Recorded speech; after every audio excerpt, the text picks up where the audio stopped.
From our studios in Boston, Massachusetts, I'm Gerry DeViller. Debbie Catalano with Catalano Creative is alongside. We want to welcome our listeners from the United States and around the world. It's Another Sunday Podcast.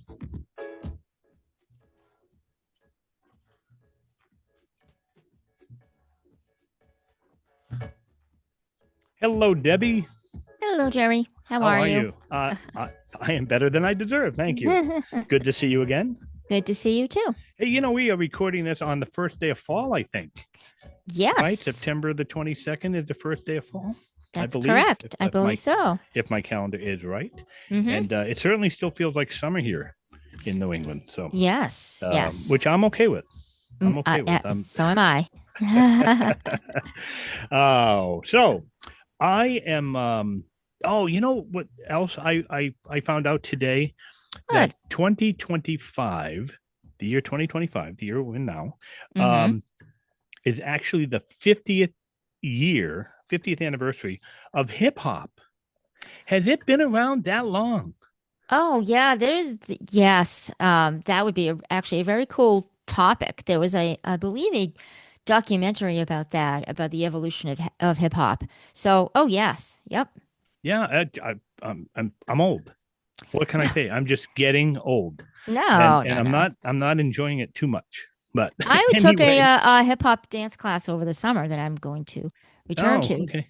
Yes. I just didn't believe it was very cool. Cool stuff. 50 years old. So we're going back to the 70s, right? My math is right. Wow.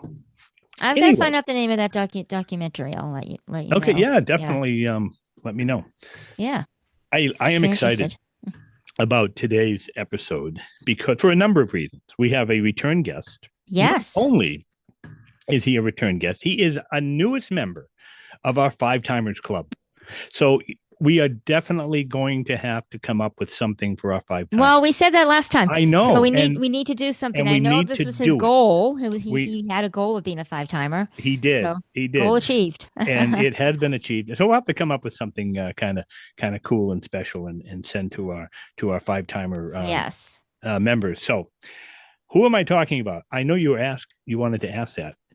We are welcoming back Adam Newman to the show. He's a writer, a director, a producer. He's an award-winning filmmaker for the Best New England feature at Indie Short Fest for his film Everwinter Night. And I'm not sure, and we'll have to ask him if that movie came out after we last had him on, because I don't remember saying he was award-winning. So, but anyways, he's an award-winning filmmaker. So we congratulate him on that.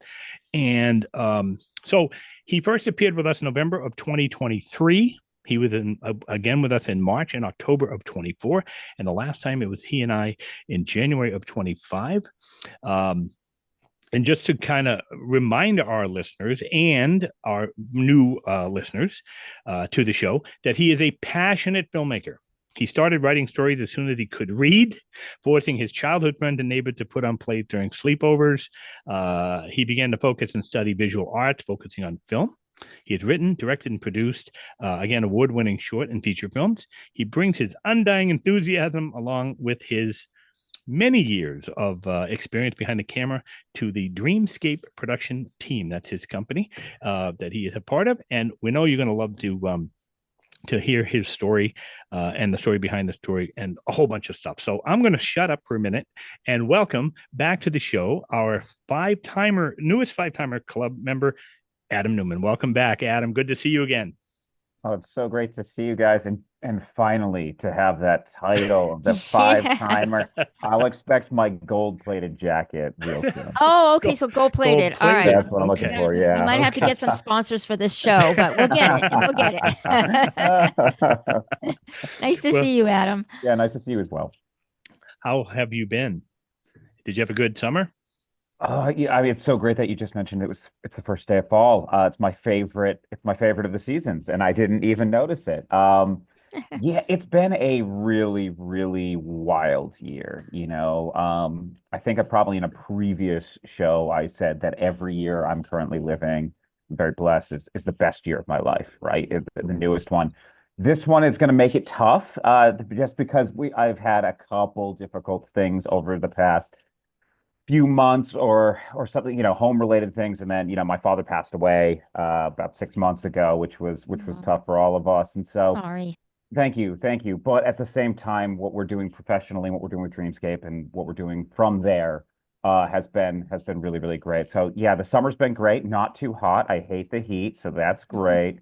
It actually feels like fall here. It was 40 degrees this morning with the frost on the grass, which I kind of enjoy. So yeah, no, it's been an odd year, up and down, all over the place. But like last time since we've talked, I also had a movie come out in the movie theater, so I can't be really complaining all that much. Yeah, Yeah, well, I didn't take anything as you said as a complaint anyway. So, Yeah. Okay. one busy guy. You just never seem to slow down. Hmm. It's amazing, and so I thought we'd start off with a very simple basic question about Dreamscape Productions. How did that all come to be? Oh yeah, so that was years ago now. You guys we probably were talking to you guys just right had when it had been formed. yeah. Yeah, it's a production company that I have together with Sean Ward and Topher Hansen. We're kind of the group that makes that up, and then we co-produce with a lot of different other people. Sean is kind of our boss. He's the one that really wanted to start it. He ended up joining or creating it when we were finishing up Everwinter Night, the movie you mentioned before. He had come up to me and said, "Hey, what's it going to take for me to be a producer on this project?" And I said, "About $20,000, and you got it." And he said, "Sounds good. I'm in." And he said, "Today, Dreamscape starts." And Sean and I had been working together. He had hired me to work up in Waterville Valley. That's where I was up back when we first started talking. And we kind of made a hard push since then to make this our full-time jobs, making movies, which is just insane. Childhood me would be absolutely shocked. But that took 7 years, 8 years of me and Sean talking about it. And because I had reached out to him for a location for a movie years ago, and he was the guy that sent me back his headshot and said, you know, give me a role and you got yourself a location, and we kind of built a friendship off of that. So it just kind of shows that networking is really a real thing, especially in this industry when it's so hard to make these things. But yeah, Dreamscape is going strong. We're still trying to add more movies to our production slate, and I'm not just talking about stuff that I'm writing and directing, stuff that Topher, one of the other partners there, is writing, directing, and then also other companies. We've gotten involved with other people's movies, especially on the distribution side, trying to get things out into theaters. Getting independent movies into theaters is so important. And it's a rough road, but we've also walked it already. So we at least took our machetes and cleared a little bit of a path for the rest of everybody else. So hopefully we can still show them through in the dark. So yeah, very excited with what's going on with Dreamscape. The fact that we have so many other projects up ahead. As you mentioned, Gerry, I can't stop moving. I'm a shark here. And luckily, Dreamscape is the whole company kind of feels that same way. So yeah, very excited to still be on board and hopefully continue making these things until the bitter end. Yeah, that's great, and we're going to get into some of those details here today. You mentioned that this is now a full time job for you, right? So it's not always been a full time job, but I think I heard somewhere that you ran a golf course for 7 years, Yeah, you're right. Nice job. and and you remodeled kitchens and bathrooms. Yeah, no, Can you so come down and do mine? I so this is the unfortunate part. I was never very good at either of those. It is funny. I wanted to do this my whole life, really. I always wanted to write. That was going to be the most important thing to me, telling stories in some capacity. And at first it was novels, but there were a lot of words. And then it became plays, and I was really, really into plays for a while. And then right after high school it became movies. And, I was trying to figure out some way for this to be my full-time job. And back then I was very arrogant. I thought it was just going to be easy. And it proved that it wasn't. And so, yeah, I went and worked with my aunt's company for 10 years, remodeling kitchens and bathrooms on and off. I'd disappear and go to Florida for 3 months and come back, and she'd go, "You want to work again?" I go, "Yeah." I was really, really, really bad at it, but my aunt let me sit on a bucket and talk to her the whole time while she was remodeling the kitchens and bathrooms, and we just Yeah. talk about movies all day because that's Hmm. how my family speaks is strictly in movie quotes. And then the golf course, it was something where my dad was having some health issues, and I had to move away from my aunt and get a new job. And it started as, I was washing carts in the cart barn, and I went from there and became, in the shop, and then assistant manager, and eventually the general manager during COVID, when everything was going crazy and the big golf boom happened. And I was lucky enough that I had a business mentor while I was there, the guy who was the director of golf before me. And he really helped me with the business side of things, which has just gone on and helped me so much when it comes to the film side of things, right? I always wanted to be an artist, and now it's kind of understanding at least some of the business aspects of it. And so, yeah, I was doing that all the time, though. I'm pursuing my passion. It's ruined friendships and relationships, and Sure. it made it so much longer for me to buy a house, just because so much of your time. And I know, Debbie, you're the same way. You're a creative as well, and Yeah. it's really, and Gerry, it's the same thing. It's one of those things where, unfortunately, when it's a passion, it's not, first of all, it's not fun. It's air, it's food, Mm-hmm. Yeah. it's water, Yeah. it's an essential part of my life. And so when you would leave the golf course, especially when I was working as that director of golf, you're doing your 8 to 10 hour days, and you go home and go, all right, well, I gotta punch the clock again. I gotta get Yeah. back, and I gotta work Yeah. at this. I gotta do another 6 to 8 hours. And luckily I don't need a lot of sleep. So yeah, there was a lot of that for a while. Anytime that I'm complaining about the long hours on set or anything like that, I go, "You're making movies, man. Like, this is the thing. You're Yeah. doing the Well, thing." So yeah, Yeah. I just found that those two facts interesting. I thought I'd throw them out there and make you yeah, smile that's a little great. bit. But what the other fact that I found, which I found extremely interesting, and you never went to film school, is that right? Yeah, I didn't. As I mentioned, I was very arrogant coming out of high Yeah. school. I was very confident that, like, it was just going to be very easy, and I thought I was just really, really talented. And it's been proven. I think it's been almost 20 years since I was in high school. It's just been proven that, yeah, if you're talented, that's all well and good, but like, it is all about. I think of it as a blue collar job. You got to punch the clock. You got to show up. I try to say that there's a genius hiding in my walls, a little fairy that just whispers me good stuff. Anytime I'm writing poorly, at least I showed up, and I'm just waiting for the genius to whisper something really, really brilliant in my ear. So, yeah, I came out thinking, man, I don't want to go to film school. I think I can just do this on my own. Ignorance is really a good thing sometimes. And I kind of had my film school was getting on set. It was just like, hey, we're going to shoot a feature for a Yeah. $100. Let's see what we can do. And you're awful at it. You're so bad at it at start, and took about 10 years to get out of being really, really bad. Um, the things I miss, obviously, are that, there was probably a good networking opportunity, but I've also heard so many people from film school say that they didn't get a great education out of it, or they Yeah. feel like they wasted their time. Or so who knows? Who knows whether or not it would have worked? I thought about going back at times, but ultimately I'm happy with my decision. Well, Well, I think that oh, sorry, Gerry. no, go ahead. I was gonna say, I think that anything that's in a creative industry, if you have the desire to do it, you don't necessarily have to be schooled in it. I mean, some people just know and they set that path and they do it. But look at all those musicians that are out there that say that didn't even know how to read music. Yeah. So if it's the same idea. So not every great musician went to Berkeley, for example. So I think if you have the desire and I think almost, I mean, I don't think you're arrogant, but you called yourself that. But let's put it this way. I think it's almost better because I think that kind of gives you this confidence to push forward. I think people need to do that because, I mean, you can have the thought and the desire to do it, but think, oh, I'm no good. And then you never go anywhere with it. How do you know unless you Yeah. push through and try? So I think that was the path that was supposed to be for you and got you to where you are now. So I think that's all good. Yeah, I don't think you can teach talent.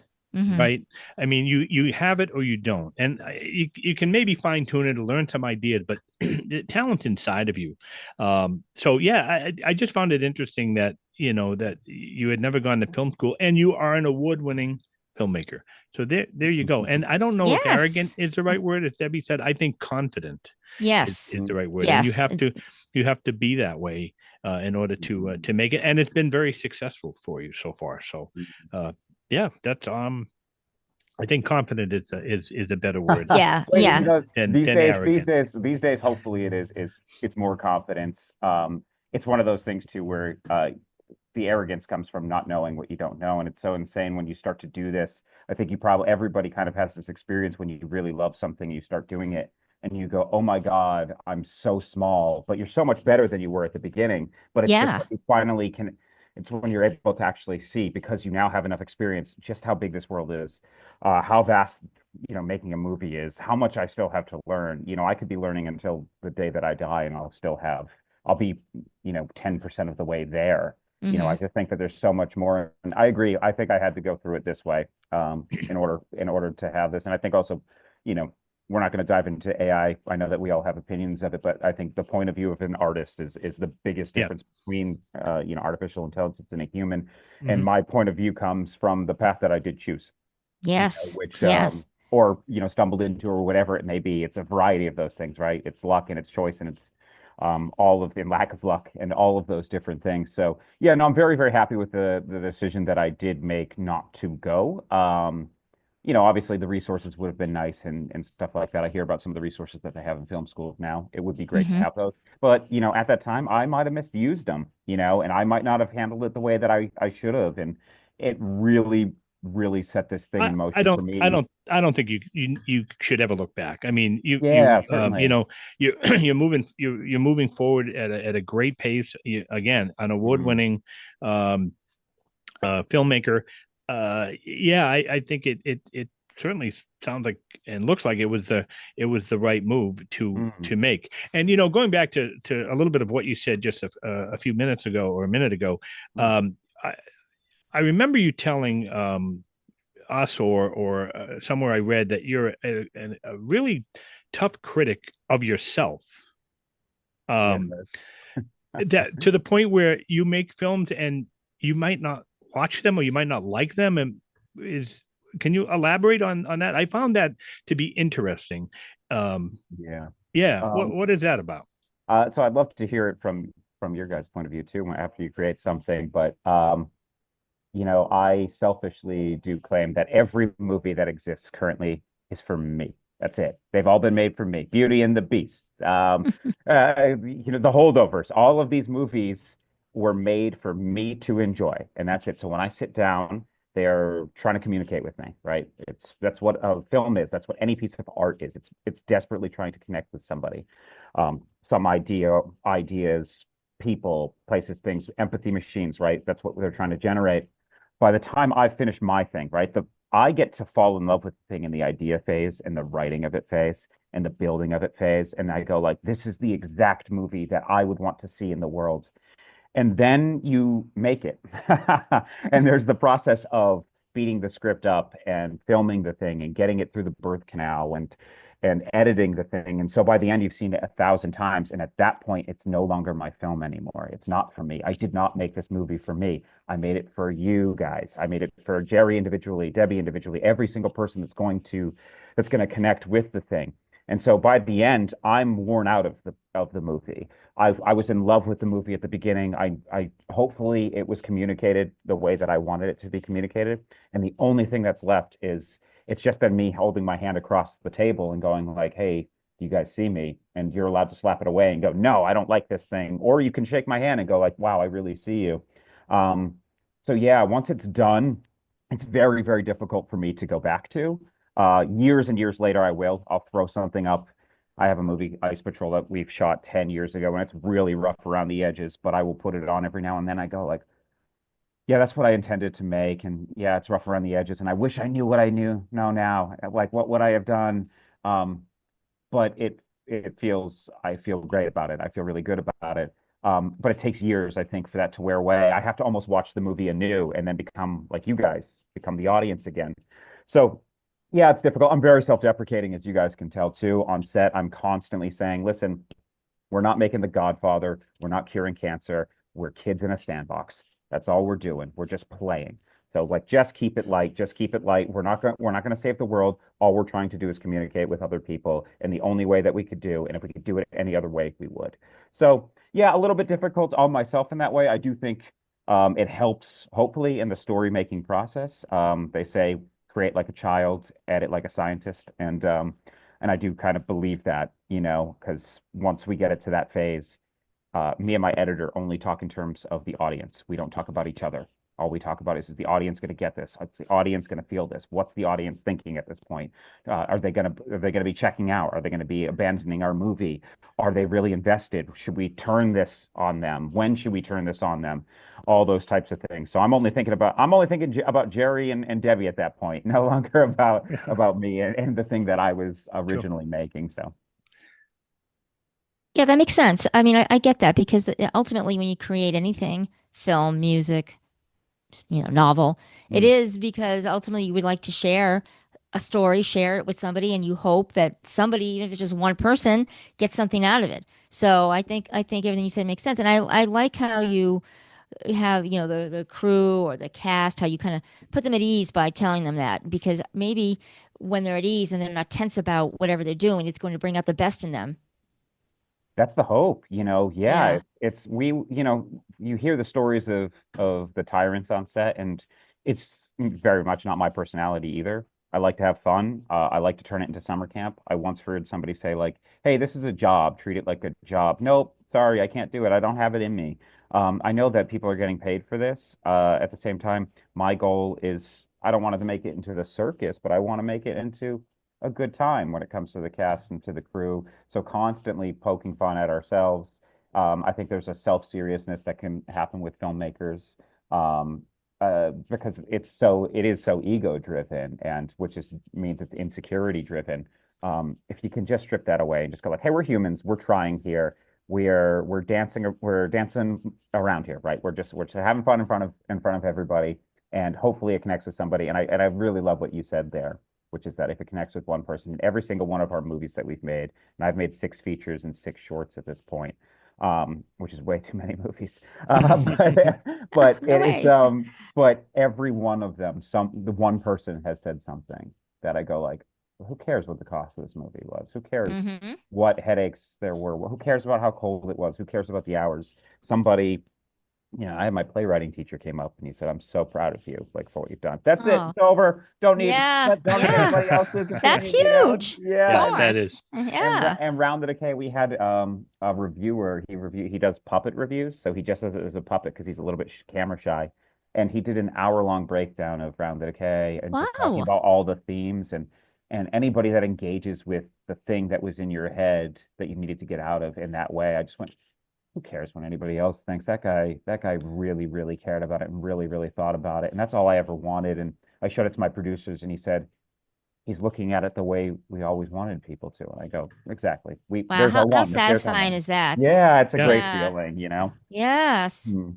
I had mentioned in a previous podcast with you that my favorite film was at the time was Everwinter Night. Mm. And I could not believe that if somebody had told me this was made at a few $1,000s, it wasn't these Mm. multi-million-dollar films, No, it's not. I Mm. wouldn't have believed it. Yeah. It's just an amazing film. And then Round the Decay was Mm. a theatrical. You had that one in the theaters, and I happened to attend one of those events, Great. and it's just incredible. The uh, you just can't look at this film and go, this is just a bunch of indie guys or whatever. This is not a Hollywood production. It's better than a Hollywood production. And those are my two favorites.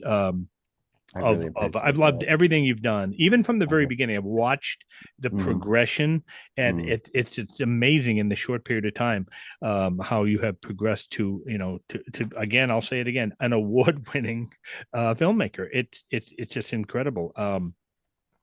So if we can talk a little bit about Round the Decay, real quick, how was that received by the public, and has anything happened since the theatrical run? Yeah, well, first of all, thank you so much for those kind words. And coming, I can tell you, seeing you there at the theater and watching you come up to me afterwards and shake my hand. And I think you had a date there, and you said she wasn't a horror movie fan and she was really into it. Loved And it, yeah, loved it.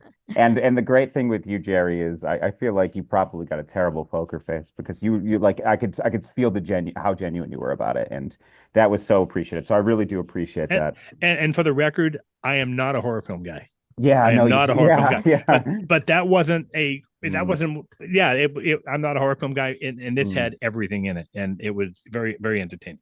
Thank you. Thank you. Yeah, we like to say it's an adventure movie more than it is even a horror movie, you know. So Right. I just happen to have a monster in it. Yeah, so we had our theatrical run, which was great. That was over 40 theaters when it released in January 31st. Um, which was a very bittersweet time, you know. Because it hit theaters, and at the time I don't know how much I've told you guys, my father was very sick at that point. Mhm. Very sick, so much so that day I was being bothered by my father couldn't remember who he was, or he couldn't remember his passcodes or anything like that, and I was being bothered by a facility, and I told them, like, this is supposed to be the best day of my life, and Mm. you are making it bad. And Yeah. so it was a little bit strange, and because of that I really got hung up on, we'd have five good reviews and then we'd have one bad one, and I was really getting hung up on it. And then another five good ones would come out and the bad one would come out, and I would just get hung up on that one again. It's so funny. I've gone back and looked over them and been like, this thing was well reviewed. Like, why am I so upset? And I What was just your mindset at the time? yeah, and Yeah. and when we went and saw the movie in the theater right away. We went and saw it in Boston, and then the next night I saw it in Rhode Island, and then I came back to New Hampshire, which is where we did the best, 15 minutes from my home. It's the one place where they said, like, hey, can we extend the run because it's actually gone so well, which was really cool. And we went there, and my editor and I afterwards we were talking about the movie, and I was feeling down in the dumps, and he went, you are, we are in the smallest percentage of people. We have a film that played in theaters across the country. Like I know what you're feeling right now is that you're feeling bad, but realize that you've done something that very few people have done. And the fact that you are thinking of it as something small means that you're just thinking about how much more you want to do, which means I'm still very hungry. So the good news is that did happen. The reviews were really solid, and there were some people, like I mentioned, that really, really enjoyed the movie, and the people that really want to engage with it.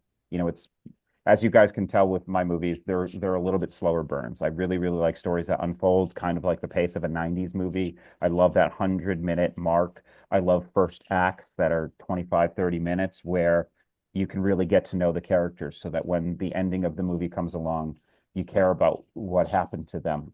So I want it to be fun. Of course, I want it to be fun. It's a monster movie. There's a lot of fun stuff in it, but at the same time, I really want you, in the case of Round the Decay, to care about what happened to Kenzie, our main character, and the kind of the characters around her. So we went through that run, which was nice. We had a couple little pops all over the place. We went over to California, had a little showing there, which was really, really nice. And then we made our deal with our sales agent. And so our sales agent right now is pitching to distributors. And so our hope is that in the next 3 months or so, Round the Decay will be hitting all the streaming services. We'll get to hopefully choose a little bit of a route to roll that out. Hopefully, we'll get ourselves a little bit of a minimum guarantee that starts to pay back some of that money that we did spend on the movie. We're trying to do a quick little run in October because it's a good movie For for Halloween. Yeah. yeah, for Halloween, spooky Yeah, it's yeah. season. perfect. Yeah. Yeah. And so while they're kind of shopping it, go, you know what, let's try to do a couple pockets. Let's go near the areas that the actors are, see if they can get a little bit of a following over there, see if more people can go and enjoy the movie. I think it's a really good popcorn movie. I think it's a good movie to go check out on a Friday night with a group of people, because it does have some humor and it's got some scares, and at the same time it's got some characters. So And Yeah, that's what I enjoyed about the movie. It kept me engaged, like trying to figure out what's going on. There was no it didn't drag. It was just constant stuff going on that was like, oh wow, okay, this happened, that happened. And then if you try mm, to anticipate it, mm, you shocked me. It's like, oh, did not expect that. mm. Yeah, no, it was a joy. I don't know if Salem, Mass, during the Halloween scene in the theater up there is a place for the movie, but I think it would probably do well there. Uh, We're talking with Cinema Salem. Yes. there you go. Yes. Oh, Yeah. Yeah. There good. you That's go. Yeah. good. Yeah. That's I perfect. want to ask you something, Adam, something that you said I would like to touch upon, Sure. and that is as an indie filmmaker, the fact that you have now the ability to stream, that was not an option for, I know some independent filmmakers who did this maybe 20 years ago, and Mm. all they really had as an avenue were maybe the film festivals and the hope somebody will pick it up. So how much do you think that streaming, like what are your thoughts on streaming as far as like how much that is such an asset to indie filmmakers now? Thank you for that question because that's a lovely question. I love that stuff. Much like everything in life, there are huge great things for it and awful things for it. There's kind of a mix. I do think what I love about streaming is that it did give us as indie filmmakers an opportunity to take things into our own hands. As you guys have been able to kind of tell with me, that's the best way I function. I hate asking for permission to make things. I will not do it. I just go and start to make the thing. My thing is you get snowball and you push it down the hill, and if you want to jump on, you jump on, and if not, bye bye. It's fine. I'll show you the snowman at the end. I think it's really helped in that regard. It's made it so that it's easier. It's still hard for your movie to get seen, for you to make some of your money back on the movie, because most of the time these things have giant costs. I think those are the aspects that are really, really good. There's still some, the problem with the streaming, of course, is that the big streamers, I don't want to say are evil or anything like that. They're very difficult to work with because they are money people. And, I'm talking about things like Netflix and whatnot. Not saying I'm anti-Netflix or anything along those lines. And also they are people that are pushing AI as future filmmaking devices, and I'm not necessarily into that. So it is harder to get your movie seen when there's so many movies to be seen. That is a tougher thing now too. So the thing is that the floodgates have opened, which makes it awesome. I love that lots of people can make films. Um, there is a quality difference Mm. when with some of those things. And so oftentimes you might go and see like, wow, what a cool poster. And you're scrolling around on Tubi and you click it, and the moment it starts, you're like, oh, this is a very low budget movie and I don't like low budget movies, or it's not going to have a face that I necessarily recognize or something like that. So we are fighting with that. And then of course the there's those middlemen, the distributors and the sales agents, and I'm hoping that our relationship with them goes really well, but any opportunity to make money in this system, a parasite will appear and do it. Mm. Again, not saying that anyone in particular is doing this, but there are always middlemen that are trying to get in there and get their little cut of your thing. And oftentimes, as artists, luckily I had that business mentor that kind of helped me through it. But artists, we have no idea what we're doing from that, and we'll take bad deals. So it's kind of a win and lose situation. I completely agree that the most important thing as a filmmaker by far, and I think you probably agree as a writer, is you want the thing to be able to be seen. Yes. And so I think that avenue is great. And things like Film Hub, especially if you can generate your own marketing team, which we're not able to do right now. But if you can kind of generate your own marketing, hopefully based off of your past successes by doing things that are great, by winning awards or having something that people really like, you can take this on yourself and you can cut out all the middle people so that you're making back the best return on your investment, which ultimately the only reason you would do it is to make Hmm. more movies. So I think it's win and lose. It's going to keep changing, just like technology is right now. Tubi became a huge thing. That's Hmm. where we made most of our money from every winter night by far. It's more than 75% of our money came from Tubi. Wow. Yeah, and now That, Tubi's turning into Netflix. And so uh, there'll be something else that will come up. All of a sudden people don't mind ads, then they will mind ads, and it all depends on, subscriptions are changing. It's a weird place to navigate, but my big thing is like our thing at Dreamscape is no gatekeeping. We're not actually there. Everything's really foggy, and it makes it seem like we're all on different pirate ships. We're all in the same boat. It just looks mm, like we're not. We're all paddling together, so we make sure that we help each other through the times. When I was looking at a sales agent, I called one of my buddies and said, "Hey, was this a good deal that you guys got from them?" And yeah, no, it was fine. It was good. It was whatever. So, I'm really interested to see where it keeps going. Uh, yes.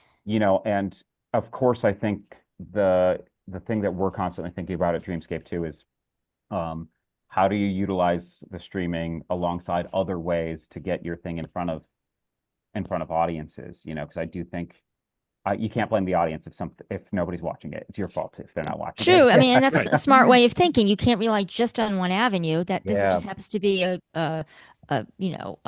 option that can Hmm. give you more exposure and reach more people. But you're right that you've got to like explore other ways because that's ever evolving. Yeah, and I think that's why, my thought right now, at least, which will probably change in a year when I'm back on here for my sixth time. But I do think that indie movies have an opportunity in theaters now, and I think that in order to do it, it takes a very creative marketing plan. But if you guys, I don't know if you guys have heard of the movie Hundreds of Beavers, I would suggest No. checking it out or at least learning the story of it. It's a movie that was made for $150,000. It's a black and white movie that's Oh. almost completely silent. It plays Mm. out like a Looney Tunes cartoon. It's, men in beaver suits and little funny traps. It's like a silly PG movie, and they took it on a road show. They just took it from city to city, traveling around, getting people interested in this thing, and it made $2.2 million. And so Wow. they did it by word of mouth, and because they have a niche product that's really interesting and really weird, and the filmmakers are so damn passionate about it. And it Mm. took them a year to do this, but they bounced around. But I'll take $2 million in a year. And so, Sure. Oh, absolutely. That's yeah, and so, fascinating. I should look into that. yeah, and so we're kind of Yeah. taking the same route when I'm thinking about the next movie, which at some point we'll talk about if I ever shut up. But we're thinking about the same thing is like how do we take all of the aspects of filmmaking so that how do we interest people in the pre-production process? How do Mhm. we interest people of the production process? How do you do it for the post-production? How do you do it once it actually gets out there? How do you turn it into an event? We don't have the names. How do you make it so that it's a night that I make it so Gerry and Debbie cannot say no to going to it? Mhm. That's the big thing going forward. And then the streaming part, that is the cherry on top, right? Once you have gone through all those avenues and hopefully you've designed such a product and a good one, and also something that people really, really want to enjoy. And then when they go, I missed it all those times when I saw it before, and then it hits streamers, and then we've got our nice little cherry or icing Well, or whatever you want to well, You call it. know, if it's for me and it has Adam Newman's name on it, I can't say no. I appreciate I can't say no. that. I often wonder too if streaming has become more of an option because of the pandemic when people couldn't go to, you know. It's exactly what changed everything. The pandemic changed it. Like I just mentioned with the golf industry, Mm-hmm. business went huge because all of a sudden it was the social distancing thing. Streaming completely changed everything. It really did. And really what it did, if you want to get into the not so fun business talk of it, is it killed a lot of physical sales, Yes, I know. which is another box office. And that's why Mm-hmm. we have the death of the middle budget movie, which is really, really a shame. However, I do believe everything swings back around and you guys know, vinyl became big again. VHSs. I have tons of VHS friends that are obsessed with VHS collecting. All these things do come back. So we've thought like, okay, yes, streaming changed the game because it's so much easier to do. However, I think what some of the bigger companies are doing too, which is, if you guys, I don't know if you heard, but Willow, the movie, had a TV series that was made on Disney and it didn't do well, so they pulled it. And so nobody will ever see the Willow TV series again. And I don't think that people enjoy that. I think people they want to be able to watch the thing that they want to watch. And so Yeah. I think that some of that will come back. It will be in a more niche fashion. And that's what Mm-hmm. we have to think about. We have to be predicting it. We have to be thinking, I'm going to make the steel case Blu-ray that has the special features and the making of and the director commentary. And if we're doing a fantasy thing, it's got to have fantasy themed menus and it's got to have fantasy themed games so that you guys are having a good time when you do spend the money for it. So streaming changed everything. COVID changed everything. Um, I think movie theaters are bouncing back to a degree, but they're all scared too, Yeah. and that's why they go with the safest options. They'll go with indies at times when the schedule allows it, and that's what we have to take advantage. Rush the Yes. doors when that Jump does in. happen. Yeah, exactly. Yes. Yeah. It kind of brings me to my next question. We're talking, by the way, with Adam Newman. He is an award-winning filmmaker. Um, who's known for many films, including Round the Decay and Everwinter Night. Check it out. Just our audience, where can they find these films and website online? Sure. So Everwinter Night is currently streaming on Tubi, Apple TV, Amazon Prime, and at least another dozen. If you use the great website, justwatch.com, everybody should be using this. You can type in any movie you want, and it will tell you every streaming service that it's playing on. It is an incredible, incredible resource. Um, you can find us there. Round the Decay, by the time this airs, probably still won't be in on streamers yet. Our expectation, though, is that it will be hitting the major ones that are just listed Netflix is an incredibly low chance. Hulu's an incredibly low chance. We have our fingers crossed for Shudder. It would be really great for that, that horror audience. It might be difficult just because of, Shudder's really, really tough to get onto as well. So hopefully, within the next couple months, it'll be playing. And if you're in the New England area or happen to be in the area around some of the other showings in Halloween, there's a chance that that could happen. In order to know that it's happening, I would say follow me. I'm director Adam Newman on Instagram. Also, you can follow Dreamscape Productions LLC. We also have Around the Decay Instagram. We have a Neverwinter Night Instagram. We have all the movies that are kind of branched off of that. But Dreamscape is the one to follow when it comes to that. And then we do have the Tales of the Dying Daylight one that has just been created and is starting to gain a little traction. So. And you can check out the show notes description here. We'll have all of that information in there for you to click on, so you can find all the great stuff that Adam has done and his company has done. Talking about indie versus Hollywood, I'm starting to see. I don't go to a lot of movies in the theater. I haven't really found anything that impressed me. But I did notice that theaters seem to be getting a little bit more attendance. People are getting out a little bit more. But what do you think is the future of indie? Do you see this continuing to grow, or what does it look like to you? Well, it's an interesting one, indie versus Hollywood. I'm afraid it's probably still going to get a little worse before it gets better. Unfortunately, much like the political climate in the country, things are getting more divided, and so it does feel like we are kind of getting with the Hollywood versus indie. We're getting very low budget movies, which are where I exist, right?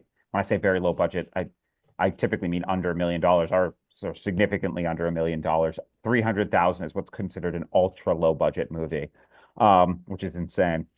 And then you see the other movies, which are called tent poles, oftentimes, which are those $100 million, 50 to $250 million movies that are typically made with intellectual property, right? IP, so that they are safer, which is understandable when you are spending that much money. I get it from a business side of things.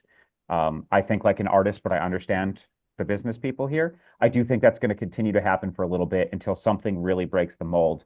Indie's been really lucky, especially in horror, with something like Terrifier. That is a movie that I would suggest neither of you ever watch. It's very much not for you. It is very much not for me. It is very gross. And that's what they hung their hat on, but they are indie filmmakers that got in and made a real dent making money. And it's because they had success from Terrifier 1 through Terrifier 3. They kept building off of that. That's what indie has to do in order to build their way out of it. I still think it's going to end up being like that a little bit more until somebody breaks through in some way to show that a $10 million movie or $15 million movie can exist. I do believe there's space for both, by the way. I love Hollywood movies.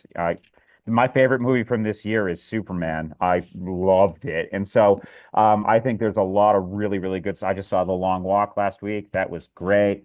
There's a lot of good movies that are coming out in both ways.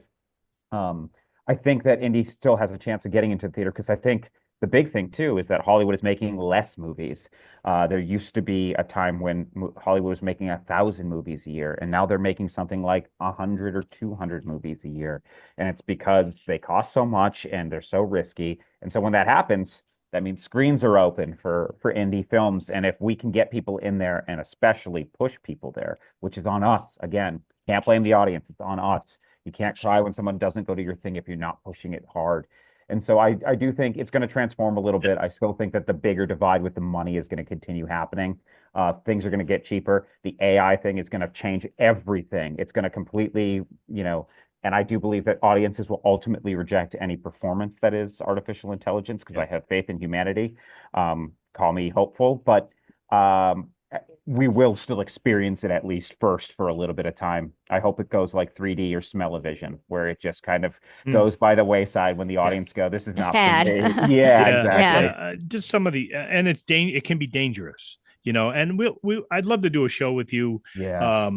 to talk strictly AI. I know Debbie has her opinions. I have mine. I think we're all kind of on the same page, but it can be extremely dangerous too, just on the social media part. Maybe not so much in the movie, but who knows? Oh, I think there's a chance it can be with movies. Yeah, I've compared it to a hammer, and a hammer is really great for hitting a nail in. You can also use a hammer to attack somebody. right. So like Yeah, it's a tool that can be used for proper functions.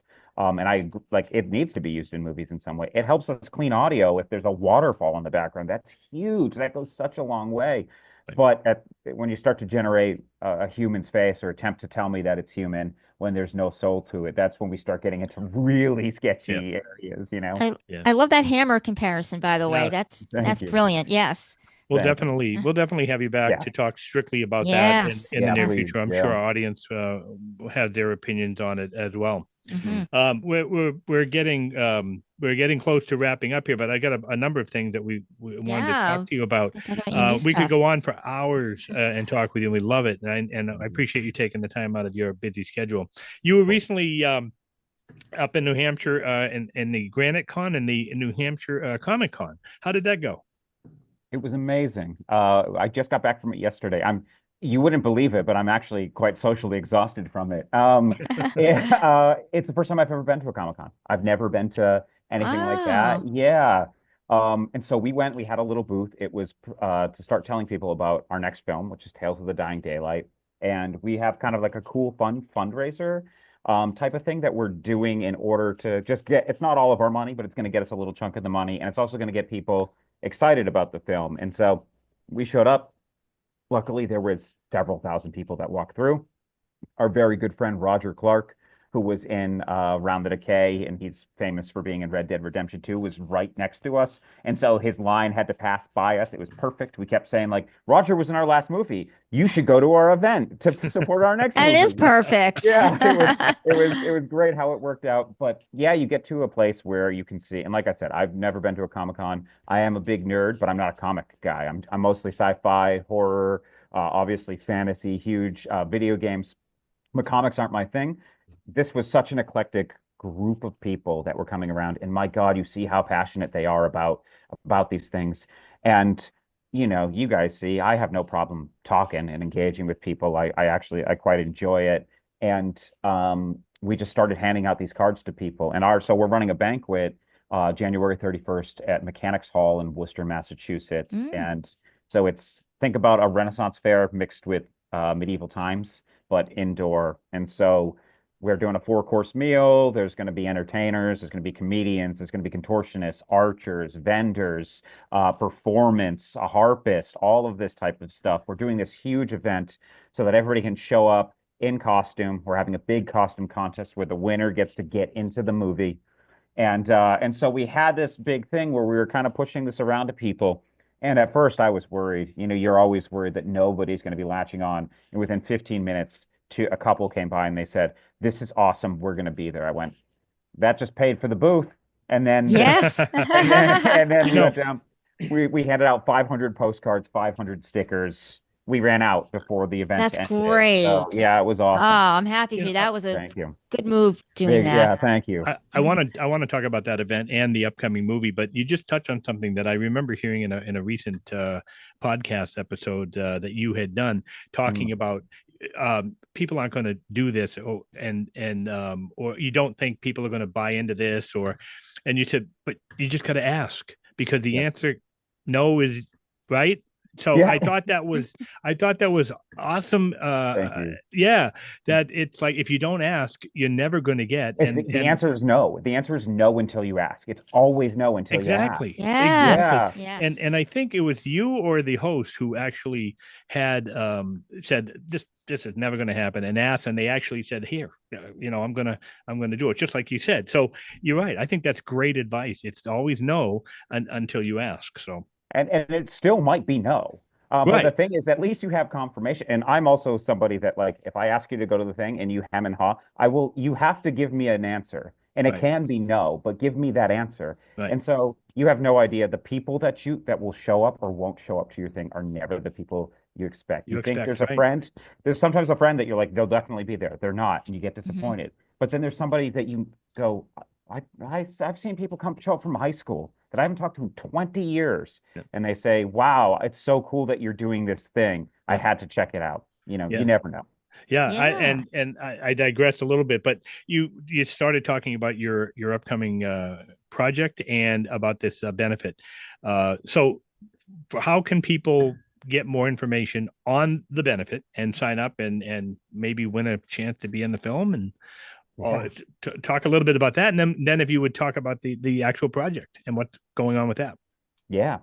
So we have a Instagram right now and a Facebook page. Tales of the Dying Daylight is the name of the Instagram, and just Dying Daylight, facebook.com/Dying Daylight, or you can type in Tales of the Dying Daylight and you will get it. That's where you can start to follow us and all that type of stuff. Those pages are kind of in their infancy. Yeah, there we go. They're in their infancy. We just kind of launched them, and it's been kind of a soft launch because we're still working on some video stuff that we want to do with it, some more pictures. It was one of those things we were saying, let's just start getting tickets wherever we can get tickets. Right on those pages, you will see the link over to Mechanics Hall, which is covering everything. I don't know if you guys know much about Mechanics Hall in Worcester. It is a beautiful historic Beautiful building. place. Never Yes. been there, but I've Yeah. heard Yes. of it. Well Oh, known. Yeah. it's gorgeous. And so, yeah, we're obviously decorating it so that it's going to look like you're in a big fantasy banquet. In case you couldn't tell, I'm a bit of a fantasy nerd. It's really how I came into stories. It's what I wanted to do I would when I never was have a guessed. I know, crazy. And so, yeah, that's where you can get those pages. I would say follow us, keep up to date. If you don't know if you're going to get a ticket right now, that's okay. Just keep watching. And if there's stuff that interests you, obviously, we want people to show up and have fun. There are 4 different ticket tiers. I know that some of them are very expensive, and I understand that. Our most expensive ticket, which gets you, you get to be on the stage next to the harpist. You get a crown and a throne and personal servers. Now that's $1,000 a ticket. And now I understand that that's very difficult for some people to come up with. I understand these are for people that are going to be VIPs, people that have a little bit more money to spend and know that they are becoming producers in this film. They also get to be the judges of the costume contest. Oh, it's And fun. yeah, and then we've got the VIP tickets, which is a $500 ticket. Those are really close to the costumes contest area. All of those people are eligible for the costume contest instantly, which is really, really great. Obviously, they get the catered meals and the swag bags and all that fun stuff. And then we have a townsfolk tier. The first one is called Royalty. The second one is called Nobility. The third one is called Townsfolk. That's $125. That gets you a 4-course meal plus some of the swag stuff. You get to sit down, have a meal, which is probably about what you're paying for a meal these days anyway. No, And Right. and well, then There's a little extra with not a it. not a 4-course meal. I can right, tell you that. exactly. Yeah. That's an awesome price for a It's a great, 4-course meal. yeah. And then the final one is a general admission, which is a $45 ticket. You don't get any seated space when it comes to the actual dining hall. You can sit up in the balcony though, and you can purchase anything from the vendors. And we have tons of silent auction items, raffle items. There'll be appearances that we're going to start announcing, all that type of stuff. So I'm telling, like, listen, for people who love fantasy, it is a dream. For people that just want something to do in January when there's nothing to do, it's Yeah. perfect. It's a 5-hour event. You can show up when you want to show up. We really have a hard start at 4 o'clock when the meals start showing up. But I mean, that royalty and nobility tier, they're going to be played out by a trumpet or a bagpipe, and we're going to have a really good fun time with it. Yeah. First and foremost, it has to be fun. Secondly, hopefully, it brings us a little bit of money to make the movie. And then our next movie is called Tales of the Dying Daylight. It is as far away from Round the Decay as it could be. It is a very, very cozy fantasy film, is what I would say. I liked that term when you Yeah. use that. Never heard that, but I like that. So like I don't, you guys probably aren't big video game players, but there are times when I'm walking through in a video game and you have your very powerful party and you walk into a tavern and you meet the most interesting people you've ever met, and then you go away and continue to go kill the big bad guy. And every time I've ever played them, I always go, no, I want to hang out with them. I want to Yeah. be in the tavern. I want to know what their stories are. And so I said, you know what, let's make something that's in there. My original idea was I just wanted to cross Lord of the Rings with Cheers. And so I started thinking about, I originally wanted to call it Barmaids and Barbarians and wanted to do like a 10 episode series and that type of thing. But it kind of morphed into this really, really cozy, warm story that's a little bit about found family, and it's a little bit about the adventures that you can have at home. And after my father passed. Sorry to keep touching on this. After my father, No, don't apologize for that. No. yeah, he was too young. My dad was 62. And Oh my goodness, that is too yeah, young. yeah, he was very, very sick. And obviously, Round the Decay is a little bit of a darker movie, even though there's some humor to it. And afterwards, I was thinking, man, I need a cinematic hug. I just need Mhm. something that has that warm that wraps me in its arms, something like The Princess Bride, which is like such a comfort movie. It's a movie Yes.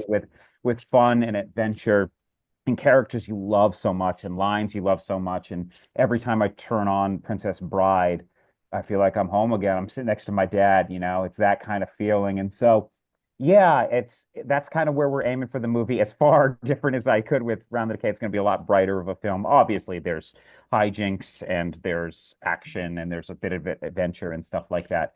But I really want it to feel like when you watch it, you're coming to hang out with a bunch of characters that you really, really would enjoy hanging out with, and hopefully you would feel like I want to live in that world. I want to be one of those people that passes through the tavern. Yes.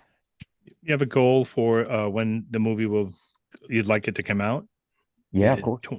2026? So we're going to shoot the movie in September of 2026. That is Okay. almost official. So then we typically add about 6 to 8 months of editing and things like that. They come out about after that. My expectation is to do something very similar to what Hundreds of Beavers did. My hope is that we're going to be doing a roadshow type of situation. Obviously, we'd be starting with the East Coast and heading down. I just bought a bus so that I could travel if I have to go and do this whole thing, so that we can go and do this. I'd really love to do that and jump from place to place and really kind of show this movie, have costume contests out there, have little content, little games, scavenger hunts, bingos, things like that. That really bring. I want this to feel like a night out. That's the big thing. I keep going to concerts now still. I was at a concert last night. Um, and I'm always overwhelmed with how everything is packed. Everybody wants to be there, and it's a part of it is because it's live, but another part of it is there's a communal aspect to it. Mm-hmm. I want a night out, and people are willing to spend. I'm wearing a Lord Huron shirt right now. I got this at a concert. Oh, that's who Yeah, you saw? I yeah, love Lord. Oh, yeah, I'm yeah, jealous. I'm jealous. yeah. And so, Yeah. those are tickets that were, they're $100, over $100 each, and Yeah, but but oh, very cool. exactly. That's what you think. You go, you know what? It doesn't matter. I had a night out. I spent the time. I got to Yes. see them. And that's what we're hoping we can. You can't do it to the same extent with the movie, but if it's a $20 ticket and you can give somebody something that feels like $100 value, I think people are really gonna get on board with it, especially if we can get a good word of mouth going. And that's why we're trying to get it going with the banquet first Sure. and going to Comic Cons and me not shutting up to these people and all that type of stuff. So hopefully we can really get that rolling, and then hopefully, the success of Round the Decay has opened some doors for us already. People are finally talking to us and saying we might give you money, which is finally, it took 20 years to get this in place. And so hopefully we can kind of roll that into part of this too, and then obviously roll that into the next one and the next one.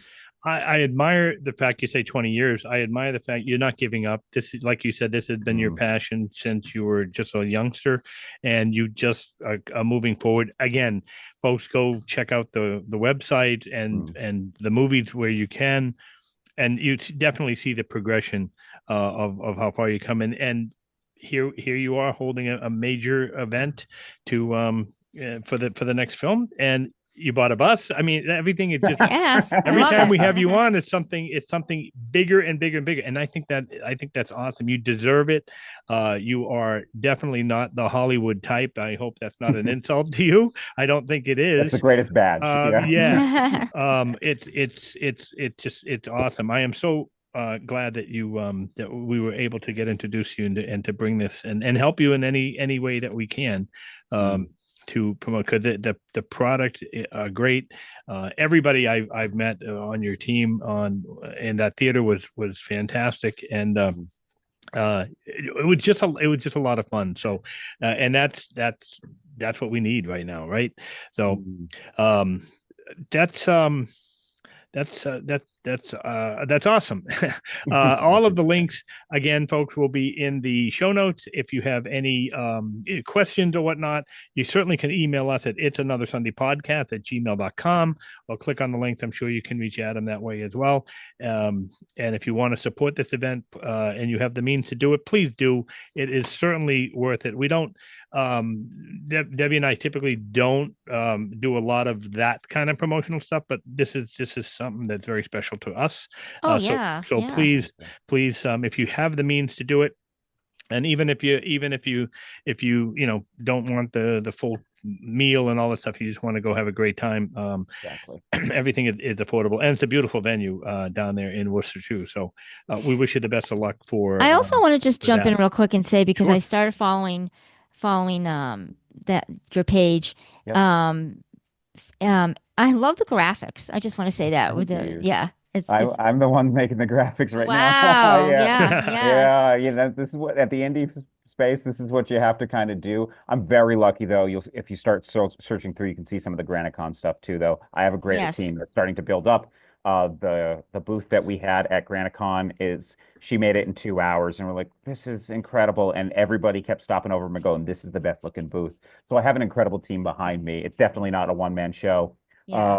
Yeah. No, I appreciate that. I really hope you guys do get to make it out. You have 4 months now to plan for that night off. So That's true. I'm expecting you guys to be there.